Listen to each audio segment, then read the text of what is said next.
Hey folks, it's going to be quick because I got to be downstairs, but thank you very much for being here. This morning, the deal that I first put forward last May for the Middle East has finally come to fruition.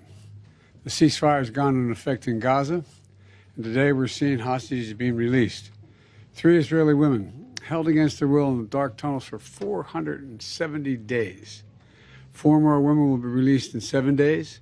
3 additional hostages every 7 days thereafter, including at least 2 American citizens in this first phase.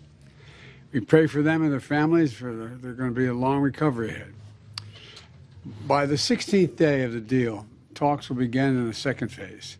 This phase includes the release of Israeli soldiers and a permanent end of the war without Hamas in power or able to threaten Israel. Hundreds of trucks are entering Gaza as I speak. They're carrying assistance for civilians who suffered enormously from the war that Hamas started on October 7, 2023, nearly 15 months ago. Today alone, we anticipate several hundred trucks will enter the Gaza Strip as I'm speaking. And after so much pain, destruction, loss of life, today the guns in Gaza have gone silent. This was the deal that I outlined for the world back in May 31st. Many of you covered it at the time.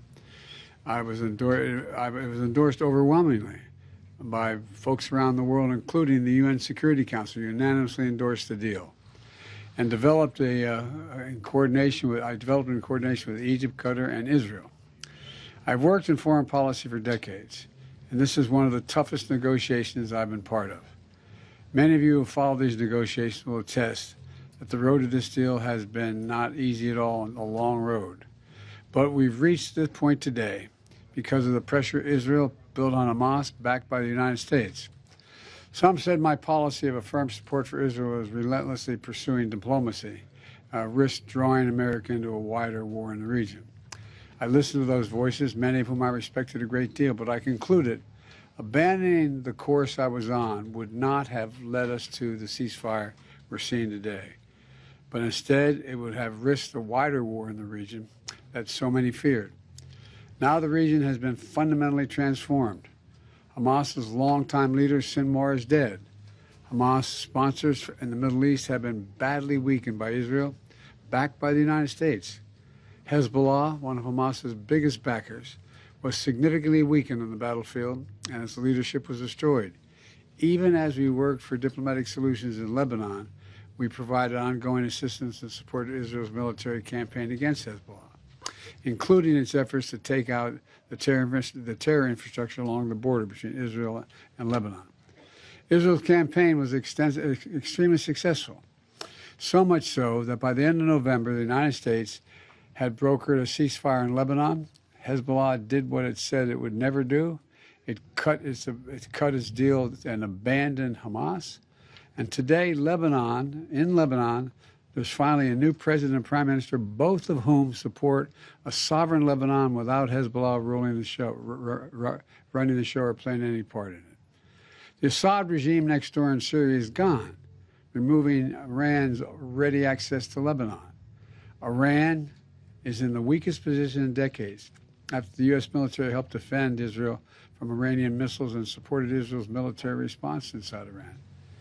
Just look across the region.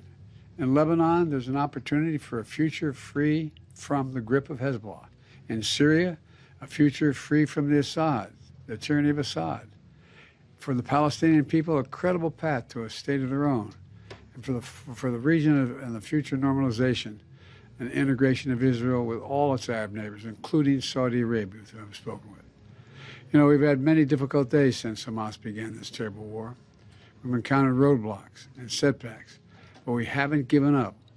And a special thanks to my team, particularly Brett McGurk, who many of you know, who spent weeks and months working nonstop to reach this deal. Many of those weeks and months out of the country. Today's ceasefire in Gaza and the release of hostages is a result of a principled and effective policy that we presided over for months. And we got here without a wider war in the Middle East than many predicted.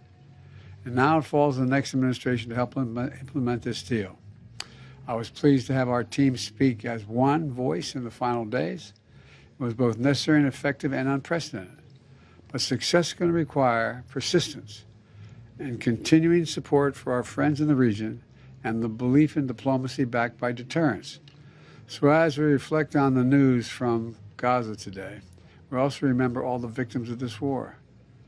We're mindful. We're mindful that the pursuit of a lasting peace, while never easy or quick, must always be our calling.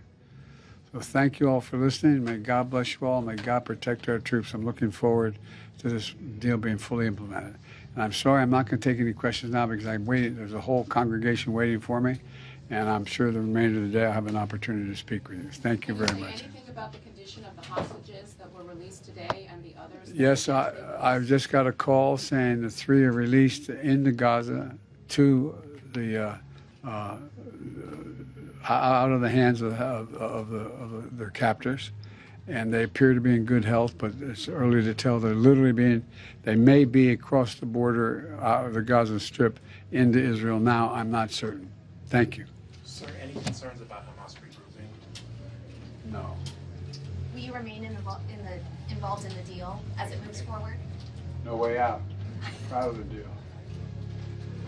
Thank you, sir.